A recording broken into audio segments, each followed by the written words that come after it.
Are you thinking about buying a brand new construction home here in the Charleston or Summerville, South Carolina area? If so, stop what you're doing right now and watch this video. And also, you're probably going to want to take some notes. Why? Because in this video, I'm sharing with you 10 things that you probably don't know about new construction that's going to be super helpful for you if you are going down this path, so that you know how to best be prepared and what you're walking into when you go into these model homes and meet with the builder. So stick around because we are diving into this right now.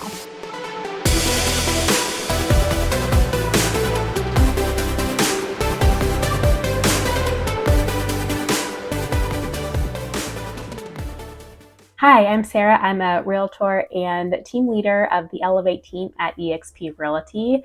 And my team and I absolutely love helping people buy and sell real estate. We are specialists in new construction. So while we help with resale homes and listing homes as well, one of our niches is new construction. So we have definitely learned a thing or two over the years and want to pass that wisdom along to you in your new home buying journey. There are a ton of new homes in the Charleston area. In fact, they accounted for 29% of all sales in 2023. It's kind of mind-blowing, right? Just about 1 in 3 homes that sold last year was new. Now, before I get into the list of the 10 things you need to know, I want to clarify a little bit about what I mean by a new home. In my mind, there are really 3 ways to go about buying or building a new home. One of them is you can buy a vacant piece of land and then hire a builder to build a custom home for you on that land. That's actually not what I'm going to be talking about today. It's a whole different animal when you're buying a lot of raw land. There's a lot you have to do to develop it, to remove trees, to add sewage and plumbing and all of these things. So that is a very different conversation, and that's not what I am going to be talking about today. What I am going to be talking about today are new construction builders that already have a community planned, where you go to that community, let's say it's 50 homes or 1,000 homes. They can be all kinds of various sizes. There is a particular builder that builds in that community, and they give you customization options. If you're going to build a home in a community like this, you have some selections of a floor plan and design and what lot you choose, but it's not unlimited like a true custom home. However, it is great because you still get to pick a lot of your selections, and you're going to have a brand new home at the end of it. Now, another type of new construction home that we have here in our area is called a spec home, or an inventory home, or a quick move-in home. These are homes that the builder has designed. They've already selected all of the details and started building. And when you come along to buy it, if you need to move in a shorter time window in the next 1, 2, or 3 months, the builder already has homes ready for you. You can't change any of the options because they've already ordered everything, or it's possibly already even built and completely done. But this is a great option for some people to buy a new home that is a spec home, because you don't have to select all of the options if that is overwhelming to you. This is already done for you. And if you do have a timeline constraint, and this can be a quicker option as well. And sometimes you can get a really great price on a spec home because the builder is ready to get that off their books. They want to make the sale happen. So sometimes there can be some really great discounts on a spec home. So for the purposes of this video, I'm going to be talking about both spec homes and the build your own option within these communities.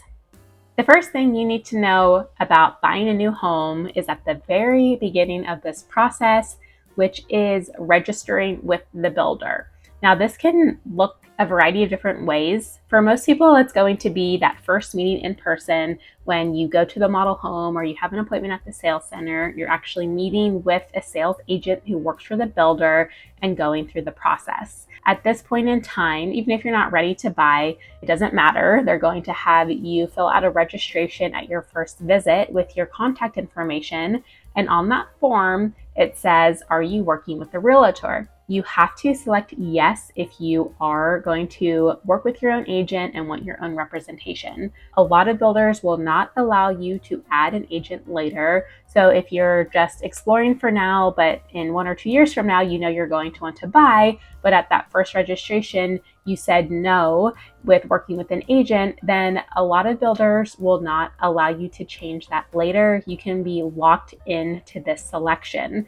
Now, some builders have more flexibility with this, and some are extremely strict. In fact, some builders have been really cracking down on this, and they have started registering guests when they make a phone call into the sales center, or they send an email, or they do a chat on the website, and they will register this client right then and there. And if you do not mention your agent's name in that first communication, even though you're not in person, you are forevermore locked into not being represented with your own agent, meaning that you will work directly with the builder. Should you choose to buy a home with that builder, you will only be able to work with your own agent should you choose to pay that agent directly, but the builder is not going to pay that agent's commission, which is how it's traditionally been done. So just be very careful when you are talking with builders, be it on the phone, online, in person. If you know that you're going to want your own agent to have your back through this process, I would just let them know up front, hey, I'm working with so-and-so. Please make sure they're added to my file. And that way you can be safeguarded down the road should you choose to buy in that community. The second thing you need to know is about pricing. This is very confusing for people. So first, let's talk about spec homes. So if you're looking at a spec home, then the price you see is the final price. That is all in, nothing else added. The price is the price is the price. Unless, of course, you can negotiate the price, which we're going to talk about later in this video. Now, if you are going to build your new construction home where you select things, that is where the pricing gets more muddy for people. So when you are browsing online on the builder's website or on the MLS, for example, oftentimes you will see the word from. It will say prices from $450,000 as an example, or you'll see base price in the description, or you'll see the words proposed construction. Any of those words should tip you off to the fact that this is not a final price. Those are starting prices. It's the starting price for a particular floor plan in that community. Now, there are going to be other prices added to that price. There are really 4 elements that make up your final purchase price. So every floor plan, like I said, has a base price for that particular floor plan. Then you have structural options that you personally get to choose and select for that floor plan, and each option costs a specific amount of money to select that feature.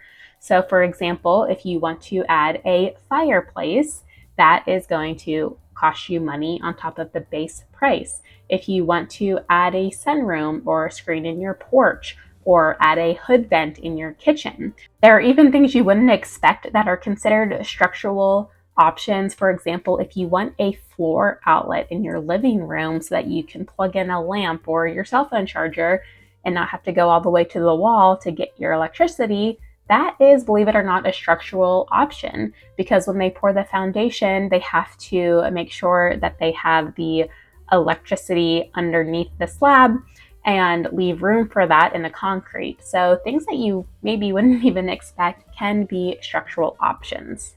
The next part of your pricing is your lot premium. We're going to talk more about lots here in just a minute, but every single lot has a different amount that it costs to choose that lot versus a different lot. So those 3 items, your base price, your structural upgrades, and your lot premium, make up your contract price. When you go under contract, this is the price that you are locking in. Now, on top of that, you have a 4th component of the final price. This 4th component is your design selections. So typically, a few weeks after you go under contract, you're going to meet with a designer and finalize all of your design selections.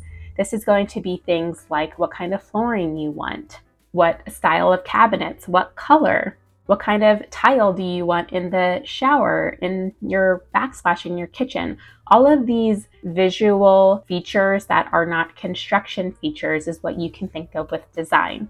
So this adds a whole fourth category of cost to your price. And then after that meeting, you have your final purchase price now that you have completed design.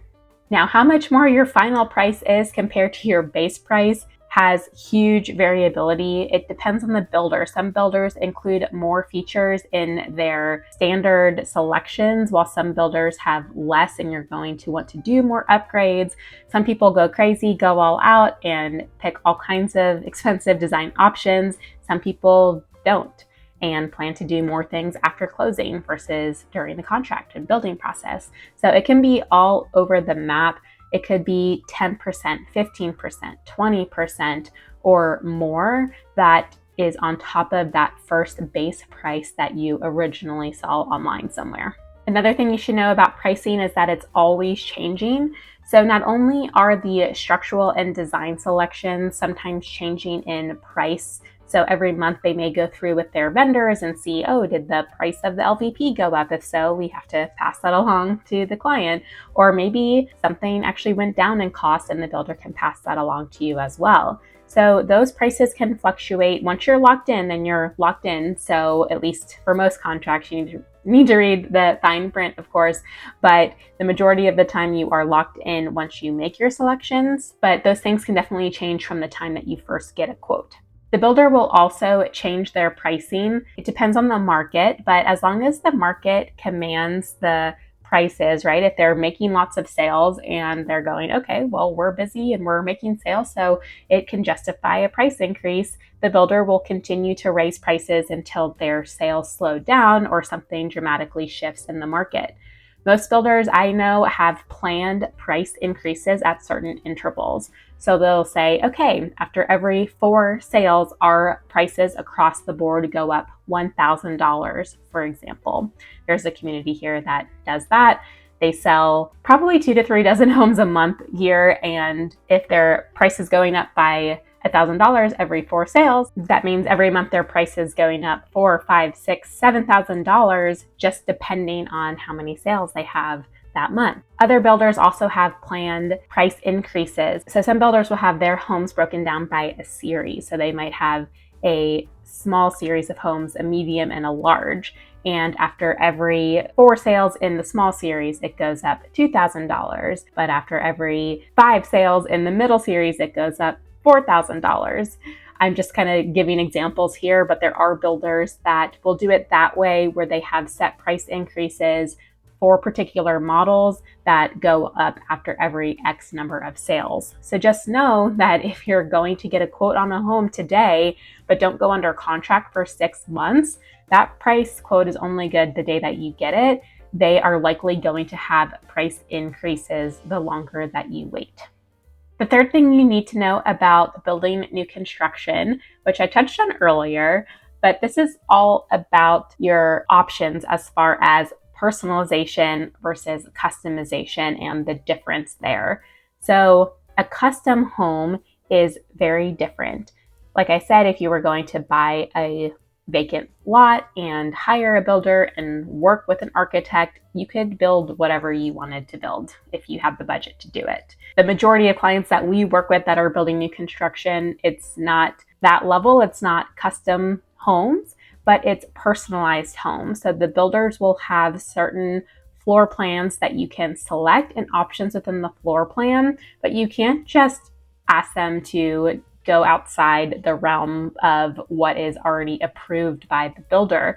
For example, if you wanted to add in some extra windows or move the closet to the other side of the room versus the room that they had planned to do it on, they can't just change the floor plan. As easy as it may seem to you, they have particular floor plans that their teams are trained on, that they've already submitted to the county for permitting, for example. So it's not just as simple as moving something from one spot to another, even if it's not structural, like it wouldn't really matter and they could do it.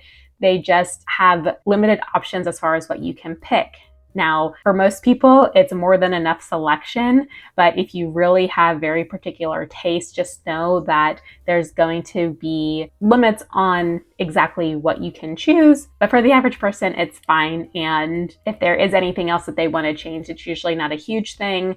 Or what a lot of people will do is after they close, then they own the home and then they can do what they want. So if they want to add something that the builder doesn't offer, then they could hire a contractor to do that after closing. For example, I had a client buy a spec home and they really needed an extended garage because they have a boat and the boat didn't fit inside the current garage and they weren't allowed to keep it overnight in the driveway per the HOA rules. So they're hiring a contractor. They're going to tear down one of the interior walls and finish off a bedroom that is, well, currently a bedroom that's going to be finished off into an added third car garage, and they're doing that after closing. So the builder can't do that for them, but they can do that with the proper permits and approvals post-closing. The fourth thing you need to know about new construction is regarding picking your lot. So there's more that goes into this than may meet the eye. Of course, the obvious thing is that the lots visually are different as far as their location in the neighborhood, but also what they look like. So you may be backed up to trees or to a berm, which is a rolling hill that has landscaping on it. Or you may be backed up to another home or the pond or a road. Obviously, there's a lot of things that could go into where the lot is positioned in the particular neighborhood. And that's kind of a more obvious thing when you go to look at lots and see what you like and what you don't like when it comes to where the lot sits. But some of the less obvious things could be what is going on with the plot plan and particular easements or setbacks on the property. An easement is a part of your property that can be accessed by somebody else. So for example, if you have a utility easement, it could be that the power company is able to come onto your property because they have buried power lines. And if anything happens and the power goes out, they're going to need to access the power lines. So that could be a common easement. Drainage easements are really common in our area because all the new communities have drainage plans to help mitigate flooding and have underground piping that help with the flow of water. So a lot of lots in our area will have a drainage easement, which you can't see. It's underground, which is really nice. So if you want some extra space between your house and your neighbor's house, you may in fact want a drainage easement because it's going to give you probably about approximately 10 feet of extra space, just depending on the community. So you can benefit from having the easement on your property. Now, you cannot put permanent fixtures on an easement. So if you are going to build a backyard patio or you want to add a pool later on, you really need to look at the plot plan in advance if you have an idea already of what you want to build, because you need to make sure that there's not an easement in this area that you want to build on, or that there's not a setback. So a setback is when you have a certain amount of distance from the property line to where you can build a permanent structure. So sometimes there might be a 20-foot setback from the front of the property or from the back of the property, or sometimes they have a setback for fencing where you're fencing. Sometimes it can go to the property line, but some communities say, oh, it has to be within 3 feet of your property line. There's all kinds of rules around this stuff depending on the community. So just keep in mind if there are things that you're going to want to do after closing, just take a really good look at that plot plan before you go under contract to make sure that you're going to be able to have that flexibility later on down the road. Now, oftentimes you'll also have a selection of your garage orientation and your driveway orientation on a particular lot, and sometimes you don't. So what I mean by that is if you go into a model home and let's say the garage and the driveway are on the right side and the front door is on the left side, you are maybe used to that orientation and you love it and that's what you want to see when you build your home. Well, the builder may mirror image it and flip it where now your driveway and garage are on the left and your front door is on the right, because there could be some kind of easement or a setback or some reason that they can't do the garage in that configuration on your particular lot. So some people don't care which way the floor plan goes because it's the same floor plan. It's just that it's flip-flopped, but some people really do have a strong preference on this. So if that's you, then again, before you choose which lot you want to go with, check and see if it can be garage right or left depending on your preference. Sometimes they have to be a certain orientation just given that particular street or that row of homes all needs to match. So again, there can be different rules depending on the community. Another thing we see here are utility boxes on properties. So our power lines here in new communities are typically buried under the ground, which is nice to not have to look at power lines. But then we have these boxes in front of some homes, but not in front of all homes. So some particular lots will have very large utility boxes. It's like a big green box that's a few feet wide in the front of the property. Sometimes it's a much smaller box, and then sometimes there's no box at all.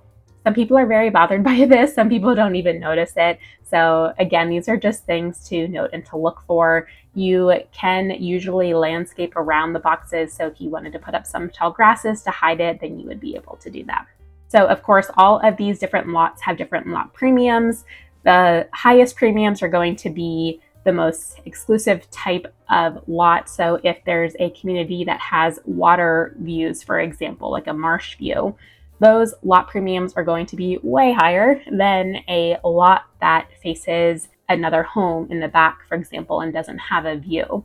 So there's all kinds of factors that go into pricing a lot, and the different builders have huge variance as far as what lot premiums are. Sometimes they're $3,000, sometimes they're $120,000. It is all over the map depending on the builder. The last thing I want to say about lots is answering a question that I've been asked quite a few times, which is, okay, we know we want to move here in 2 years when we retire, but we're not ready to start the building process yet because then we're going to close in 6 months, for example, and we're not quite ready. But we love this lot and we want to buy the lot. Can we just buy the lot and hold it and then start building when we're ready down the road? And the answer is no. You can't do that in 99% of these communities. They build intentionally in phases in the community, and they don't want it to be haphazard where they built some lots and homes over here and some over there, and it's all speckled around. It is very efficient for them to build homes in clusters, so they don't allow you to just pay for a lot premium and hold on to that for years to come. They really just need to keep that moving financially for the builder.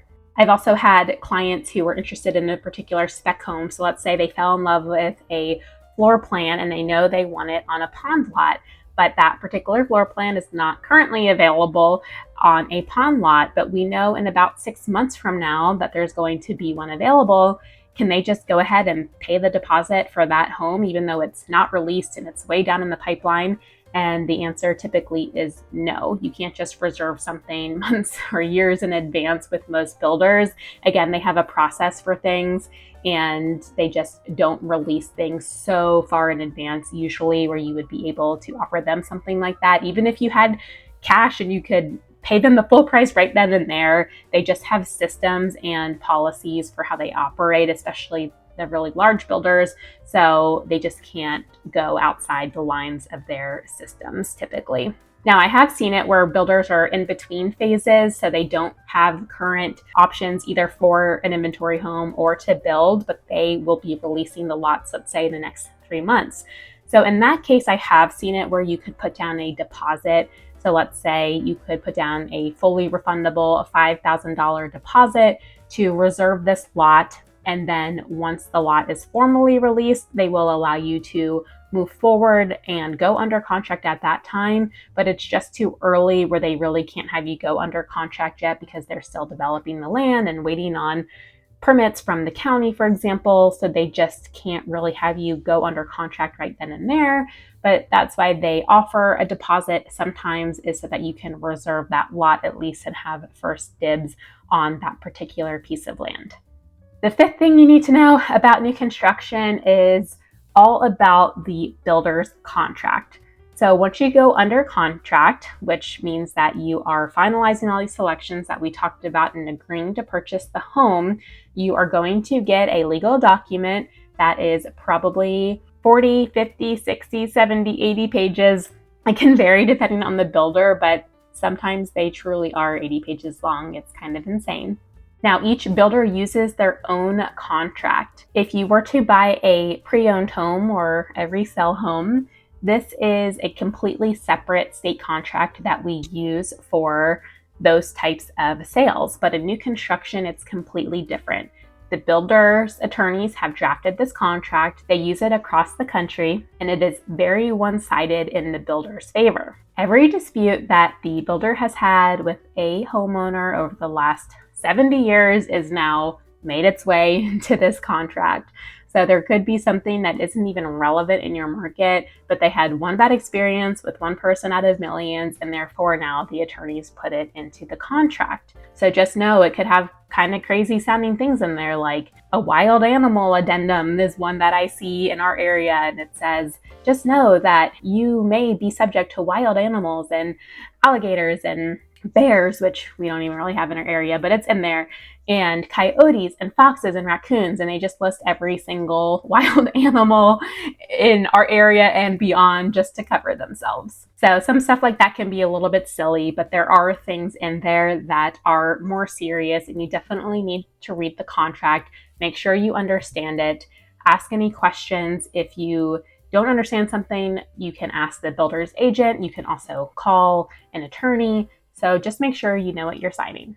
You also cannot change the contract. So if you read it over and you go, okay, I agree to everything except sections 5.2 and 8.9, we're just going to X through that. I'm not going to sign those parts, but I will sign the rest. That is a no-go. The builder will not let you do that. You cannot change any of the terms of the contract at all, or else you cannot move forward. If you want the house, you have to sign the contract as is. So while you can't negotiate particular terms of the contract, that may make you wonder, what can I negotiate in this process? And that leads us to point number 6 is negotiations. Well, if it's a spec home, sometimes you can negotiate the price of the home. With a to-be-built home, you typically can't negotiate the base prices, but there are other incentives that sometimes they offer, which we're going to talk about here in just a moment. One thing I've been very successful at negotiating is the earnest money deposit. So when you go under contract, the builder is going to ask you for a certain amount of money in order to move forward with the contract. These can range dramatically depending on the builder, but sometimes they may ask for up to 25% at contract, which can be a lot for some people. So in these situations, or even if they ask for way less, like 10% or 5%, I've still been able to negotiate for my clients to put down an overall smaller deposit, which keeps more money in their bank accounts, growing interest, or sometimes a payment plan might be necessary if you know that you have money coming soon and you only have a certain amount today, then we can work out some kind of payment plan with the builder for your deposits.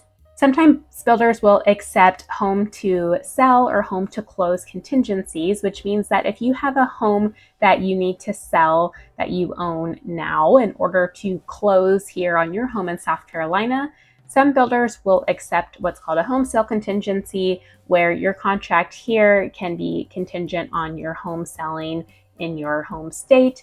And if it doesn't, then you would get a full refund of your deposit. Some builders don't accept those, but they will accept a home to close contingency, meaning that if your home is already under contract and it just needs to get to the closing table, that then they will let you go under contract. So all of that can vary by the builder. And sometimes if their sales are really strong, they might not be willing to accept a home sale contingency, for example, while in other situations, if homes are not selling as quickly at that point in time, maybe they would. Sometimes a builder may offer a special interest rate because they have a preferred lender, like they own their own mortgage company. So if you finance with that lender, they're going to give you some kind of incentive, like paying part of your closing costs, for example, in order to use that lender.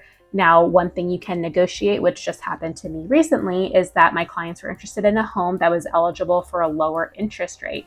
But my clients really weren't interested in the lower interest rate because they wanted to pay cash for the home, so the interest rate wasn't going to be any help to them. So instead of having that home get that lower interest rate, we were able to negotiate $50,000 off the price of the spec home. So there are some ways that you can work with pricing, just depending on the builder and the situation. By the way, if you're finding value in this video, I would hugely appreciate it if you like the video and subscribe to the channel so that you can be the first one to know about all things Charleston. And if you are interested in new construction homes, which I imagine you are since you've made it this far in the video, then go to the description where you'll find some links. One of the links is a list of all the new construction homes in our area that's updated on the regular. So all you have to do is put in your name and email, and you will be able to explore all of the various new construction opportunities in our area. Of course, if we can help you with your buying and selling journey in South Carolina, then you can set up a consultation call with us. All of our contact information is in the description as well. The seventh thing you need to know about new construction is the incentives. So the builders often offer incentives. I've been talking about this at various points in the video so far, but these are going to change often. Now, some of them are more standard. So like I was just referencing in regards to financing, if you are to use their preferred lender as an example, a lot of times they will give you money towards your closing costs. It could be a flat amount like $5,000 or $10,000, or it could be a percentage like 3% of your contract price is going to go back to you at closing to pay for your closing costs, which is pretty amazing. So a lot of times the builders will offer these types of incentives. Now, on top of that, sometimes they offer other incentives. So it could be, if it's a spec builder, it could be that they're offering $10,000, $50,000, whatever it is, some kind of discount off of the price. It could just be, you have to buy it that weekend, or it could be that, of course, just first come, first serve. So they need to get a few more sales in. They just did a big price cut, and whoever happens to jump on it first is the one that's going to get the home. There's a variety of ways that they work with incentives. It could be if you are building a home that they are going to do a sale where they're giving you, for example, half off of your design selections up to a certain amount. So it could be half up to $50,000, so a maximum of $25,000 off your options. So there's 100 ways that they can work with incentives, and they change them all of the time. Sometimes there is no incentive. It really just depends on the situation and how their sales are going that particular day, week, or month. Sometimes they'll even offer other price discounts at contract. So some of them will offer a hometown hero. If you're a teacher or a first responder, you may get $2,000 off the price of your home. Or there's another builder who has a realtor loyalty program that I'm a part of. And because I do a lot of business with that builder, they give you an extra $1,000 off the price of your home. So there are other possible ways that you could also save money on your purchase. There's one thing I didn't mention earlier that I do want to mention here while I'm thinking about it regarding spec homes. Sometimes this can be a very competitive situation. So if it's a builder that does a ton of production, if it's a top selling community, for example, and there's people that are waiting for specific floor plans on specific lots to be released. Sometimes when that lot gets released, so let's just say they release their new homes on Tuesday mornings every week. Well, it's really first come, first serve at that point for whoever's going to get that home. I've been in very competitive situations and have lucked out a lot of the time, but it's not always the case. And if you delay your decision making, it can be a game changer for you to not get the house you're wanting. So if the house happens to get released and it's exactly what you've been waiting for, I would strongly encourage you to jump on it with the deposit and then the contract, because it's just not locked in until you make your deposit. Well, depends on the builder, but a lot of times you can't just preserve it. You have to actually put money down in order to take it off the market. And sometimes there might be 10 different people that have been waiting for this particular lot to get released. And now that it's really just this bloodbath to the finish line, which I hate to say, but it's just the reality of the situation sometimes, that any type of pause can mean that you miss out on the home. I am not a high urgency person as far as I don't like to use scarcity tactics or try to sell people on things, but I do like to give you the reality of how this process works. And sometimes you really do just have to jump on something if you want it, or you will miss out.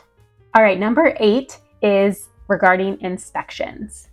Yes, you can, and yes, you should do your own independent third-party home inspections. Now, the builder may tell you that you don't need to because they have inspections at the county level at various points in the process, which is definitely true. However, they are human. They are going to make mistakes, and a third-party inspector is hopefully going to catch all or most of those mistakes, because after all, the inspector is also human, but they know what to look for. They do this day in, day out, multiple inspections a day. They are highly trained and can see things and know things that you and I don't know, because that's not what our expertise is. So if you are building a home from the beginning, then you have an opportunity to do an inspection before the drywall goes up. This is called a pre-drywall or a framing inspection. The inspector will look at everything behind the wall. So they'll look at the electrical, the plumbing, the framing, the roof trusses, the foundation. And then they'll give a report to the builder, and the builder will need to fix anything that isn't up to code or up to standard. Now, there might be some small nitpicky things in there that the builder is not going to fix, but if it's anything serious or anything that is part of what's required per our building code here, then the builder will fix it. So it's definitely worth the cost to have that peace of mind that everything is being built to standard in your home and that the builders aren't cutting any corners. No matter what stage of the process you buy, whether you're building your own or building a spec home that's already nearing completion, you will have an opportunity to do a final home inspection before closing. Typically, this is about a week and a half to 2 weeks before closing. Once again, you do have to pay for the inspector out of your pocket, but it is totally worth it. They will look at everything. They will test the HVAC and test other appliances. They'll look at how the windows are installed, the doors. They'll really go through a whole punch list. And then once again, they're going to give that to the builder, and the builder will have to fix anything that isn't working or that isn't up to standard. So I always highly encourage my clients to get a home inspection, because you want to know these things before you close. And then you have a window of time where the builder gets to fix things, and then you get to check off the day of closing or the day before closing that they have fulfilled the list and that everything that needed to be completed has actually been fixed correctly. You will also do what's called a blue tape walkthrough about a week prior to closing, and a new homeowner orientation. This is also when you go over the inspection report, but at that time you get to walk through the home. There's always going to be some kind of paint scuffs or maybe some drywall that's messed up, and this is the opportunity to go through every single room. You put a piece of tape down to show the trade workers where they need to come back and do some touch-ups, and they will take care of that before closing as well. So just know that the home is never going to be 100% perfect, especially at that first walkthrough. There's going to be dings and things that they're still doing a final punch list for, but then at the final walkthrough right before closing, pretty much everything should be taken care of at that point in time. Number 9 has to do with warranties. One of the benefits of buying new is that you get warranties with the home. The most common is a 1 to 10 warranty. What that means is for the first year, you have a bumper-to-bumper warranty, which covers just about everything. Now, it doesn't always cover everything, so I'll get back to that in a moment. But for the most part, if anything goes wrong in that first year, the warranty is going to cover it. You have a 2-year warranty for things like electrical and plumbing, and then a 10-year warranty for structural, so things like foundation and roof trusses. Some builders only do an 8-year warranty for structural, so you always need to double check. There is a builder in our area, Pulte, and all of their family of brands that do an additional 5-year warranty for water intrusion, which is really great. They're the only builder I know of that offers that. And then each of your appliances, you're going to need to register separately after closing, and they will have their own manufacturer's warranty. So your microwave, your dishwasher, etc., all of that you will register, and then if something goes wrong, you will have whatever warranty that manufacturer offers. Now, just be careful to read the fine print of your warranties because certain things aren't included. So for example, your landscaping outside might not be covered. There's going to be things that if you are responsible for, like let's say you're moving in a piece of furniture and you crash into the drywall, well, they likely will not cover that because it was your error. It wasn't something that they made an error. It was your fault, and so they're probably not going to cover it. There's also things that you can do to void the warranty. So for example, sometimes a builder may require you, if you're going to do any electrical work, let's say you want to move an outlet, for example, or hang some ceiling fans, they may require the exact electric company who did the initial wiring of the home to be the ones that continue to do any of the electrical, or else it could potentially void your warranty. So just things like that that you probably wouldn't think twice about until you have a problem and then you go to the warranty department and they say, sorry, this isn't covered. So make sure you read your warranty booklet in full. All of the builders in our area also offer a 1-year termite bond.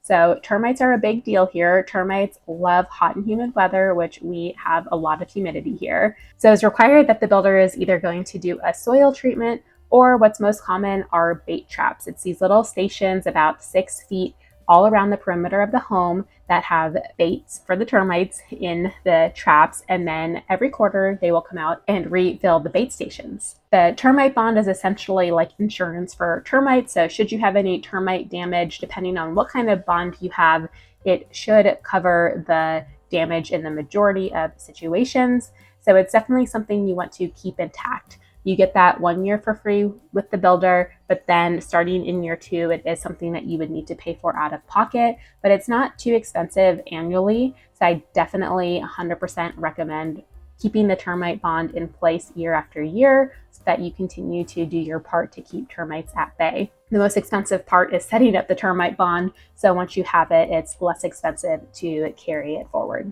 Rounding out number 10 here of things you need to know when buying new construction is considering the timeline of the community and whether or not you want to buy early in that community or not.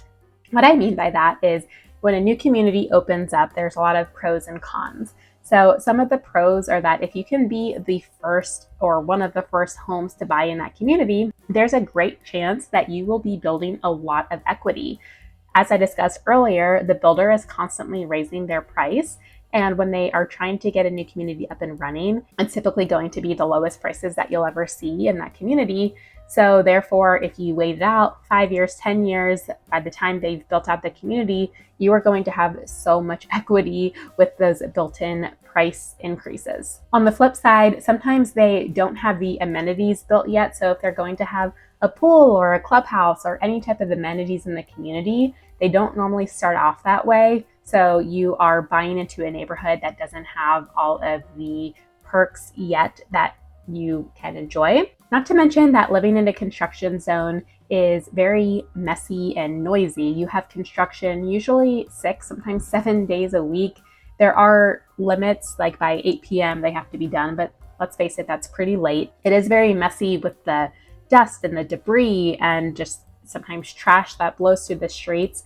And some people that have lived in new construction communities for months or years just really get super tired of it and it starts to be irritating. You also have a lot of people in and out of your community. So you have big construction trucks and construction workers and real estate agents and prospective home buyers. So you just have a lot of extra traffic and people in and out of the community, which for some people raises safety concerns. And if nothing else, it can just be congested and noisy.